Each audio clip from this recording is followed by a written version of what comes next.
Hi friends, ಎಲ್ರಿಗೂ ನಮಸ್ತೆ. Welcome back to Deepika lifestyle and blogs. ಎಲ್ಲರೂ ಹೇಗಿದ್ದೀರಾ? ನಾನು ಚೆನ್ನಾಗಿದ್ದೀನಿ. ಐ ಹೋಪ್ ನೀವೆಲ್ಲರೂ ಚೆನ್ನಾಗಿದ್ದೀರಾ ಅಂತ ಅಂದ್ಕೊಂಡಿದ್ದೀನಿ. ಪ್ಲೀಸ್ ಫ್ರೆಂಡ್ಸ್, ಈ ವಿಡಿಯೋನ ಫಸ್ಟಿಂದ ಕೊನೆವರೆಗೂ ಸ್ಕಿಪ್ ಮಾಡದೆ ನೋಡಿ. ನಿಮ್ಗೆ ಇಷ್ಟ ಆದರೆ ಲೈಕ್ ಮಾಡಿ, ಶೇರ್ ಮಾಡಿ. ಹಾಗೆ ಹೊಸದಾಗಿ ನೋಡೋರು ನಮ್ಮ ಚಾನಲ್ಗೆ ಸಬ್ಸ್ಕ್ರೈಬ್ ಮಾಡ್ಕೊಳ್ಳಿ. ಪಕ್ಕದಲ್ಲಿರೋ ಬೆಲ್ ಐಕನ್ ಕ್ಲಿಕ್ ಮಾಡಿ. ನಾವು ಹಾಕೋ ಪ್ರತಿಯೊಂದು ವಿಡಿಯೋ ನೋಟಿಫಿಕೇಷನ್ಗೆ ಬರುತ್ತೆ, ತಕ್ಷಣ ನೋಡ್ಬೋದು. ಸ್ನೇಹಿತರೆ, ನಾನಿವಾಗ ತಿಳಿಸ್ಕೊಡ್ತಾ ಇದ್ದೀನಿ ಕುಂಭರಾಶಿ ಬಗ್ಗೆ. ಈ ವಿಡಿಯೋನ ಎಲ್ಲೂ ಸ್ಕಿಪ್ ಮಾಡದೆ ನೋಡಿ. ನಿಮ್ಗೆ ಇಷ್ಟ ಆದರೆ ಓಂ ಶನೇಶ್ವರಾಯ ನಮಃ ಅಂತ ಒಂದು ಕಮೆಂಟ್ ಕೊಡೋದನ್ನು ಖಂಡಿತ ಮರಿಬೇಡಿ ಸ್ನೇಹಿತರೆ. ಕುಂಭರಾಶಿಯವರಿಗೆ ಅಚಾನಕ್ಕಾಗಿ ಬದಲಾವಣೆ ಆಗುತ್ತೆ. ಈ ಒಂದು ತಿಂಗಳು ದೊಡ್ಡ ಒಂದು ತಿರುವು. ಅಂದರೆ ನಾವು ಮಾರ್ಚ್ ತಿಂಗಳ ಕೊನೆಯ ವಾರದಲ್ಲಿದ್ದೇವೆ ಸ್ನೇಹಿತರೆ.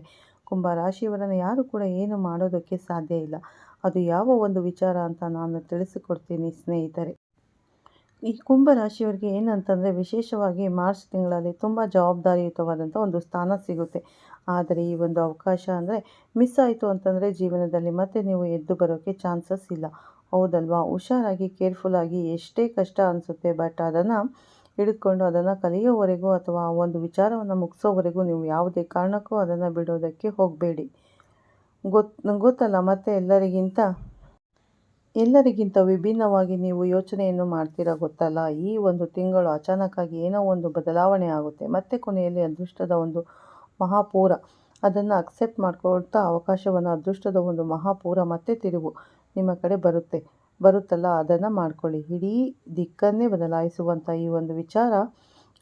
ಇನ್ನೊಂದು ಏನಂತಾರೆ, 12ನೇ ತಾರೀಕು ಒಳಗೂಡು ನಿಮ್ಮ ಒಂದು ಕೆಲಸದಲ್ಲಿ ಬದಲಾವಣೆ ಆಗಿದೆ. ಆಲ್ರೆಡಿ ನೀವು 12ನೇ ತಾರೀಕಿನಿಂದ ಹೊಸ ಜವಾಬ್ದಾರಿ, ಹೊಸ ವರ್ಗಾವಣೆ ಬಂದಿದೆ. ಸ್ನೇಹಿತರಿಂದ ಏನೋ ಗೊತ್ತಾ ನಿರಾಸೆ ಆಗುತ್ತೆ. ಅವನು ಏನೋ ಹೆಲ್ಪ್ ಮಾಡ್ತಿದ್ದಾನೆ ಅಂದ್ಕೊಂಡಿರ್ತೀರ, ಅವರು ಮಾಡೋದಿಲ್ಲ ಗೊತ್ತಲ್ಲ. 10ರಿಂದ 12ನೇ ತಾರೀಕಿನವರೆಗೂ ನಿಮ್ಮ ಕೆಲಸದಲ್ಲಿ ಬದಲಾವಣೆ ಆಗ್ತಾನೆ ಬಂದಿದೆ. 20ನೇ ತಾರೀಕಿಂದ ಅಂದರೆ 25ನೇ ತಾರೀಕಿನವರೆಗೂ ತುಂಬ ಕೇರ್ಫುಲ್ ಆಗಿ, ಯಾವುದೇ ರೀತಿ ಭಯದ ವಾತಾವರಣ, ಮನಸ್ಸಿಗೆ ನೋವು, ಅನಿರೀಕ್ಷಿತವಾದಂಥ ಒಂದು ಕೆಲಸದ ಒತ್ತಡ, ಇದೆಲ್ಲವೂ ಕೂಡ ಬಂದುಬಿಟ್ಟಿದೆ.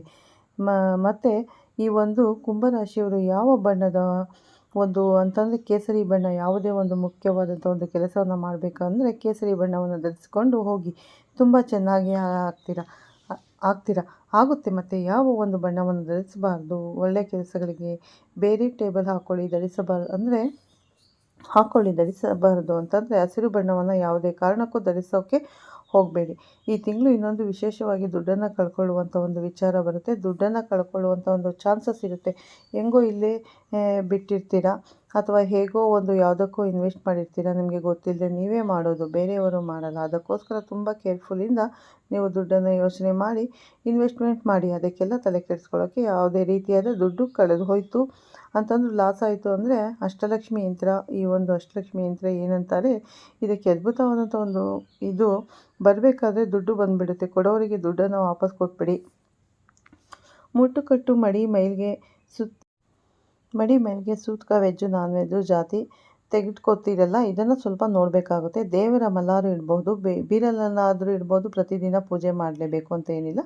ಪೂಜೆ ಮಾಡಲಿಲ್ಲ ಅಂತಂದರೂ ಕೂಡ ನಡೆಯುತ್ತೆ. ಯಾವುದೇ ರೀತಿಯಾದಂಥ ಒಂದು ವಿಚಾರವನ್ನು, ದುಡ್ಡಿಕಾಸಿಗೆ ವಿಚಾರವನ್ನು, ಸಮಸ್ಯೆಯನ್ನು ಬಗೆಹರಿಸಿಬಿಡುತ್ತೆ. ಯಾಕಂದರೆ ಅಂಥ ಒಂದು ಶಕ್ತಿ ಈ ಒಂದು ಯಂತ್ರದಲ್ಲಿರುತ್ತೆ. ಸಾಕ್ಷಾತ್ ಮಹಾಲಕ್ಷ್ಮಿ ಒಂದು ಆಶೀರ್ವಾದ ಅಷ್ಟಲಕ್ಷ್ಮಿ ಯಂತ್ರಕ್ಕೆ ಇದೆಯಲ್ಲ, ಇದನ್ನು ನೀವು 10ರಿಂದ 15ನೇ ತಾರೀಕು ಅಂತೀವಿ. 15ನೇ ತಾರೀಕಲ್ಲ, 15ನೇ ತಾರೀಕಿನ ಸಂಕಲ್ಪವನ್ನು ಮಾಡಿ, ನಿಮಗೆ ಯಾವುದೇ ರೀತಿಯ ಮನೆ ಒಳಗಡೆ ಬಂದು ಕೂತ್ಕೊಂಡ್ಬಿಡುತ್ತೆ. ಸಾಕ್ಷಾತ್ ಲಕ್ಷ್ಮಿ ಬಂದು ಕೂತ್ಕೋತಾಳೆ. ಸಂಕಲ್ಪವನ್ನು ಮಾಡಿ 25ನೇ ತಾರೀಕಿನ ನಂತರ ಧರಿಸಿ. ನೀವು ಎಷ್ಟೊಂದು ಜನ ದೂರ ಬರೋಕ್ಕೆ ಅಂದರೆ ಅದನ್ನು ತೊಗೊಂಡು ಬಂದು ದೇವ್ರ ಮನೇಲಿಟ್ಟು ಪೂಜೆ ಮಾಡಬೇಕಾಗುತ್ತೆ ಅಷ್ಟಲಕ್ಷ್ಮಿ ಯಂತ್ರವನ್ನು. ಇದು 25ನೇ ತಾರೀಕು ಮೇಲೆ ಈ ತಿಂಗಳು ಕೊನೆಯ ವಾರದಲ್ಲಿ ಮಾಡೋದು ತುಂಬಾ ಒಳ್ಳೆಯದಾಗುತ್ತೆ. ಯಾವುದೇ ದುಡ್ಡು ಕಾಸಿನ ವ್ಯವಸ್ಥೆ ತುಂಬ ಕಷ್ಟ ಆಗುತ್ತೆ. ಯಾವುದೋ ರೀತಿ ದುಡ್ಡು ಬರುತ್ತೆ, ಯಾವುದೋ ರೀತಿ ಟೈಮ್ ಬರುತ್ತೆ ಅಂತ ಕಾಯ್ತಾ ಕೂರಬೇಡಿ.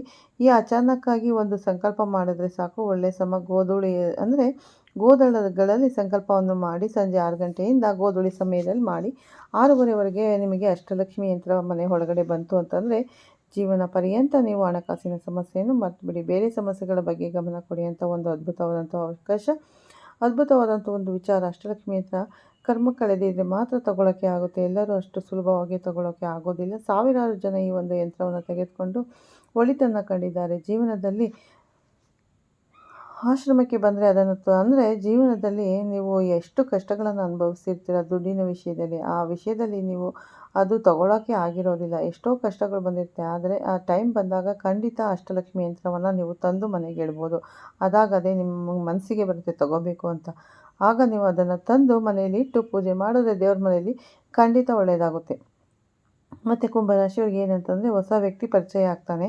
ಅವನಿಂದ ತುಂಬ ಅನುಕೂಲ ಆಗುತ್ತೆ. ಮತ್ತು ಹಳೆ ವ್ಯಕ್ತಿಯಿಂದ 5-6 ವರ್ಷದಿಂದ ಇರಲ್ಲ, ಬಟ್ ಅವನು ಬಂದು ನಿಮಗೆ ಗೊಂದಲವನ್ನು ಸೃಷ್ಟಿ ಮಾಡುವಂಥ ಒಂದು ಚಾನ್ಸಸ್ ಇರುತ್ತೆ. ಹಳೆ ಫ್ರೆಂಡ್ ಅಥವಾ ಹಳೆ ರಿಲೇಷನ್, ದೂರದ ರಿಲೇಷನ್ ಈ ಥರದ ಒಂದು ಇದಾಗ್ತಾ ಬರುತ್ತೆ ಗೊತ್ತಲ್ಲ. ಮತ್ತು ಇನ್ನೊಂದು ಯಾವ ವಿಚಾರ ಅಂತಂದರೆ ಈ ಮದುವೆಗೆ ಒಂದು ಸಂಬಂಧಪಟ್ಟ ವಿಚಾರಗಳು ನಡೀತಾ ಹೋಗುತ್ತೆ. ಈ ತಿಂಗಳಲ್ಲಿ ನೀವು ಕುಂಭರಾಶಿಯವರು ಮದುವೆ ಹೆಣ್ಣನ್ನು 3 ಗಂಡು ಆಗಲಿ ಹೆಣ್ಣೆ ಆಗಲಿ 3 ಜನ್ಮ ನಿಮ್ಮ ಲೈಫ್ ಪಾರ್ಟ್ನರ್ ಹುಡುಕಿ 3ರಲ್ಲಿ ಒಬ್ಬರು ಸೆಟ್ ಆಗೇ ಆಗ್ತಾರೆ. ಬಟ್ ಒಬ್ಬರನ್ನೇ ಹಾಕ್ಕೊಂಡು ಕೂತ್ಕೊಳ್ಳೋಕ್ಕೆ ಹೋಗಬೇಡಿ, ಆಯ್ಕೊಂಡು ಅಂತ ಹೇಳ್ತಾರೆ. ಮುಂದಿನ ಸರಿ ಒಂದು ನೋಡೋಣ ಅಥವಾ ಇನ್ನೂ ಸ್ವಲ್ಪ ದಿನ ಬೇಕು ಹೇಳ್ತೀವಿ, ಟೈಮ್ ಕೊಡಿ ಅಂತ ಎಲ್ಲ ಹೇಳಿದಾಗ 3 ವ್ಯಕ್ತಿಗಳನ್ನು 3ರಲ್ಲಿ ಒಂದು ಸೆಟ್ ಆಗೇ ಆಗ್ತಾರೆ. ಕುಂಭರಾಶಿಯವರೇ ಇದು ಸತ್ಯ ಆಗುತ್ತೆ ನೋಡಿ. ನಾನು ಹೇಳಲ್ಲ, ನೀವು ಹೇಳಿ. ಆದರೆ ಇದು ನೀವು ಕಮೆಂಟ್ ಮಾಡಿ ಕಳಿಸಿ. ಒಂದು ಹೊಸ ವ್ಯಕ್ತಿ ಒಂದು ಅದ್ಭುತವಾದಂತಹ ನಿಮ್ಮನ್ನು ಪರೀಕ್ಷೆಯನ್ನು ಮಾಡ್ತಾನೆ. ಆ ವ್ಯಕ್ತಿ ನಿಮ್ಮನ್ನು ಪರೀಕ್ಷೆಯನ್ನು ಮಾಡ್ತಾನೆ. ಸಕ್ಸಸ್ ಆಯಿತು ಅಂದರೆ ಅವರ ಒಂದು ಸಂಪರ್ಕ ತುಂಬ ಚೆನ್ನಾಗಿ ಸ್ಪಷ್ಟವಾದಂಥ ಒಂದು ಮಾತು ಕತೆ, ಗಟ್ಟಿಯಾದಂಥ ನಿರ್ಧಾರವನ್ನು ತಗೊಳ್ಳಿ. ಯಾವುದಕ್ಕೂ ತಲೆ ಕೆಡಿಸ್ಕೋಬೇಡಿ. ಮತ್ತು ಸ್ನೇಹ ಮತ್ತು ಪ್ರೇಮವಾಗಿ ತಿರುಗುವಂಥ ಒಂದು ಚಾನ್ಸಸ್ ಇರುತ್ತೆ. ಅವರು ಯಾರೇ ಆಗಿರಲಿ ಸ್ನೇಹ ಒಂದು ಪ್ರೀತಿ ಆಗ್ತೀರಾ, ಚೆನ್ನಾಗಿರುತ್ತೆ. ಈ ವರ್ಷ ಖುಷಿಯಾಗಿ ನಗ್ನಗ್ತಾ ಒಳ್ಳೆ ಪಾರ್ಟ್ನರ್ ಸಿಕ್ತು ಅಂತ ಅಂದ್ಬಿಟ್ಟು ಹೊಸ ಯಂಗ್ ಆ್ಯಂಡ್ ಎನರ್ಜೆಟಿಕ್ ಆಗಿಬಿಡ್ತೀರಾ. ಆರೋಗ್ಯದಲ್ಲಿ ಏನು ಅಂತಂದರೆ ನರದ ನಾಡಿಗಳ ದೌರ್ಬಲ್ಯ ಆಗ್ತಾ ಬರುತ್ತೆ. ಕುತ್ತಿಗೆ ನೋವು, ಬೆನ್ನೋವು ಕಾಡ್ತಾ ಇರುತ್ತೆ. ಮೊಬೈಲ್ ಸ್ವಲ್ಪ ಕಡಿಮೆ ಮಾಡಿ ಗೊತ್ತಲ್ಲ. ಜೊತೆಗೆ ನೀವೇನಂತಾರೆ ಕಾಲಭೈರವನ ದರ್ಶನವನ್ನು ಮಾಡಿ. ದರ್ಶನದೋ ಸುಖಿ ಭವಂತೆ. ಕಾಲಭೈರವನ ದರ್ಶನ ಮಾಡಿಬಿಡ್ತು ಅಂತಂದರೆ ಇಡೀ ಒಂದು ತಿಂಗಳು ನಿಮಗೆ ಯಾವುದೇ ರೀತಿ ಒಂದು ಸಮಸ್ಯೆ ಕಾಡೋದಿಲ್ಲ. ಜೊತೆಗೆ ಇನ್ನೊಂದು ನಮ್ಮ ಅಧ್ಯಾತ್ಮ ಪಯಣ ಅಂತ ಮಾಡ್ತಾ ಅಂದರೆ ಈ ಒಂದು ತಿಂಗಳು ಕುಟುಂಬದಲ್ಲಿ ಅಂತ ಒಂದು ವಿಶೇಷತೆ ನಿಮಗೆ ಸಿಗೋದಿಲ್ಲ.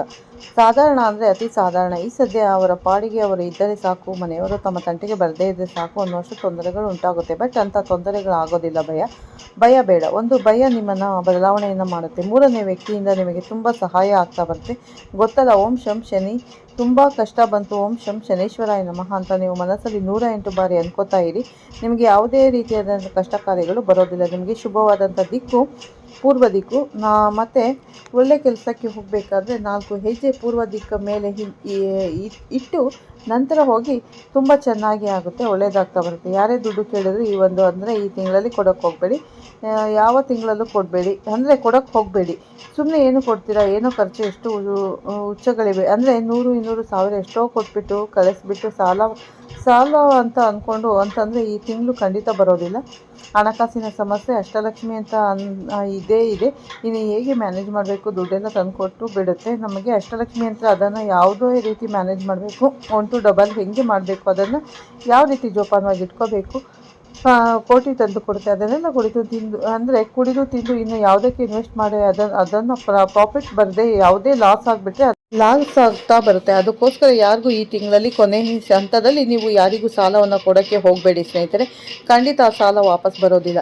ಹಾಗಾಗಿ ನೀವು ಮನೆಯಲ್ಲಿ ಹಣಕಾಸಿನ ಸಮಸ್ಯೆ ಇದ್ದರೆ ಖಂಡಿತ ಈ ತಿಂಗಳು 25ನೇ ತಾರೀಕಿನ ನಂತರ ಅಷ್ಟಲಕ್ಷ್ಮಿ ಯಂತ್ರವನ್ನು ಮನೆಯಲ್ಲಿ ತಂದು ದೇವರ ಮನೆಯಲ್ಲಿ ಇಟ್ಟು ಗೋಧೂಳಿ ಸಮಯದಲ್ಲಿ ಅದನ್ನು ಪೂಜೆ ಮಾಡಿ. ಖಂಡಿತ ಲಕ್ಷ್ಮಿ ಒಲಿತಾಳೆ. ನಿಮ್ಮ ಪ್ರಾಬ್ಲಮ್ ಎಲ್ಲ ಸಾಲ್ವ್ ಆಗ್ತಾ ಬರುತ್ತೆ ಸ್ನೇಹಿತರೆ. ಹಾಗಾಗಿ 3ನೇ ವ್ಯಕ್ತಿಯಿಂದ ಕೂಡ ಸ್ವಲ್ಪ ಎಚ್ಚರದಿಂದಿರಿ. ಬಂದಾಗ ಹೊಸದರಲ್ಲಿ ಎಲ್ಲ ಚೆನ್ನಾಗಿರುತ್ತೆ, ನಂತರ ಸ್ವಲ್ಪ ಪ್ರಾಬ್ಲಮ್ ಆಗ್ತಾ ಹೋಗುತ್ತೆ. ಹಾಗಾಗಿ ಯಾರನ್ನು ಸಡನ್ನಾಗಿ ನಂಬೋದಕ್ಕೆ ಹೋಗಬೇಡಿ. ನಿಮಗೆ ಅವ್ರ ಮೇಲೆ ನಂಬಿಕೆ ಇದ್ದರೆ ಮಾತ್ರ ಖಂಡಿತ ನಂಬಿ, ಅವರಿಂದ ಒಳ್ಳೆಯದೇ ಆಗುತ್ತೆ ಸ್ನೇಹಿತರೆ. ಹಾಗಾಗಿ ನಿಮಗೆ ಇವಾಗ ಶನಿಯ ಕೊನೆ 7.5 ಹಂತದಲ್ಲಿದ್ದೀರಾ ನೀವು. ಹಾಗಾಗಿ ತುಂಬ ತೊಂದರೆಗಳು ಇಷ್ಟು ವರ್ಷ ಅನುಭವಿಸಿದ್ದೀರಾ. ಆದರೆ ಕೊನೆಯಲ್ಲಿ ಶನಿ ಹೋಗಬೇಕಾದ್ರೆ ಒಳ್ಳೆಯದನ್ನೇ ಮಾಡಿ ಹೋಗ್ತಾರೆ ಅಂತ ಹೇಳ್ತಾರೆ. ಇಷ್ಟು ವರ್ಷದ ಕಷ್ಟದ ಫಲಕ್ಕೆ ನಿಮಗೆ ಶನಿ ಒಳ್ಳೆ ಫಲಗಳನ್ನು ನೀಡ್ತಾರೆ. ಹಾಗಾಗಿ ಯೋಚನೆ ಮಾಡೋದು ಬೇಡ. ಮಾರ್ಚಿನ ನಂತರ ನಿಮಗೆ ತುಂಬ ಒಳ್ಳೆಯದಾಗುತ್ತೆ, ಖಂಡಿತ ಒಳ್ಳೆಯದಾಗುತ್ತೆ ಈ ಕುಂಭರಾಶಿಯವರಿಗೆ ಅಂತ ಹೇಳ್ತಾ ನಾನು ವಿಡಿಯೋನ ಎಂಡ್ ಮಾಡ್ತೀನಿ ಸ್ನೇಹಿತರೆ. ಈ ತಿಂಗಳು 25ನೇ ತಾರೀಕಿನ ನಂತರ ನಿಮಗೆ ಶುಭ ಫಲಗಳು ಆರಂಭವಾಗುತ್ತೆ. ಕುಂಭರಾಶಿಯವರಿಗೆ ಖಂಡಿತ ನೀವು ಶನಿವಾರದ ದಿನ ಶನಿ ಟೆಂಪಲ್ಗೆ ಹೋಗಿ, ಆಂಜನೇಯ ಟೆಂಪಲ್ಗೆ ಹೋಗಿ ಓಂ ಶನೇಶ್ವರಾಯ ನಮಃ ಅನ್ನೋ ಮಂತ್ರವನ್ನು ಜಪಿಸಿ 108 ಬಾರಿ ಪಠನೆ ಮಾಡಿ. ಮತ್ತು ಆಂಜನೇಯ ಟೆಂಪಲ್ಗೆ ಹೋಗಿ ವಿಳೆದೆಲೆ ಹಾರವನ್ನು ನೀಡಿ, ಹಾಗೆ ಆಂಜನೇಯನಿಗೆ ಪೂಜೆ ಮಾಡಿಸಿ, ಈಶ್ವರನಿಗೆ ಜಲಾಭಿಷೇಕ ಮಾಡಿಸಿ. ಖಂಡಿತ ನಿಮ್ಮ ಯಾವುದೇ ಕಷ್ಟಗಳಿದ್ರೂ ಕೂಡ ಪರಿಹಾರ ಆಗ್ತಾ ಹೋಗುತ್ತೆ. ಮತ್ತೆ ಸಿಗ್ತೀನಿ ಅಂತ ಹೇಳ್ತಾ ಈ ವಿಡಿಯೋನ ಇಲ್ಲೇ ಎಂಡ್ ಮಾಡ್ತಾ ಇದ್ದೀನಿ. ಎಲ್ಲರಿಗೂ ಒಳ್ಳೆಯದಾಗಲಿ. ಮತ್ತೆ ಸಿಗ್ತೀನಿ ಉತ್ತಮ ರಾಶಿ ಭವಿಷ್ಯದೊಂದಿಗೆ. ಧನ್ಯವಾದಗಳು ಸ್ನೇಹಿತರೆ, ಎಲ್ಲರಿಗೂ ಒಳ್ಳೆಯದಾಗಲಿ.